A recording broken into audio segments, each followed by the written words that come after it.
that I'd give the camera a check out and take a short series of pictures while I was actually standing in the hatch on the seat waiting for the go from the flight director for the EVA outside the spacecraft. So I turned the camera on and actually I dismounted the camera again, turned it back on and took a short series, turned it back off and mounted it again, and I was waiting for the go.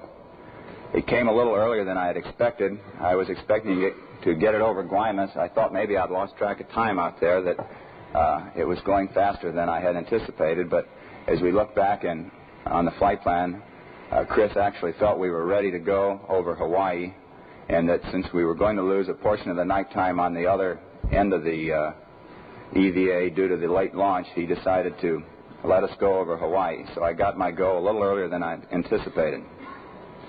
At this time, I wanted to be sure that camera was going. We felt it was very important, so I dismounted it again, turned it on, looked at it to be sure it was running, and mounted it back up there again. I think if we see this part of the film, you'll see the efforts that I was making. This was my first of the gun. I'm trying to maneuver over to my left so I would be in front of Jim's window. I maneuvered approximately down the center line of the spacecraft, perhaps favoring just a little on the right. But the gun is actually providing the impulse for my maneuvers. I've started now a yaw around to the left with the gun.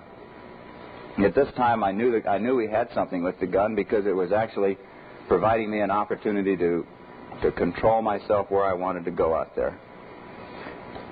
The control was actually what we were trying to demonstrate on our EVA operation. We knew a little bit about the tether dynamics, but we wanted to actually find out how well could a man outside a spacecraft.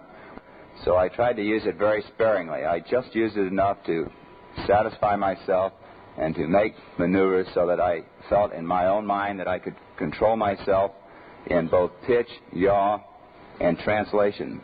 This is the type of control that you need to move from point A to point B in space. If you can control your pitch and your yaw and translate fore and aft, you can actually go from point A to B. Roll really isn't very important. The roll didn't bother me. I wasn't trying to control myself in roll because it's like our reentry. We don't really care about the roll as long as the pointing direction is accurate.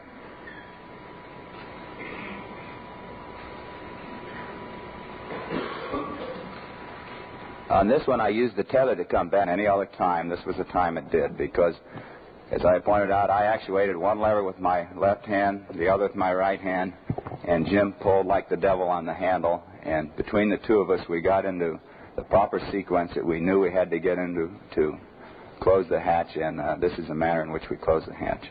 Just to show you how training pays off, Jim and Ed had actually completely disassembled that hatch. Another one at night, it looked like just a pinpoint of light in the sky, the same way that satellites look from the ground when they're very high. And I saw another one, I could even define the shape of it all, was the first one, and it looked a lot like an upper stage of a booster.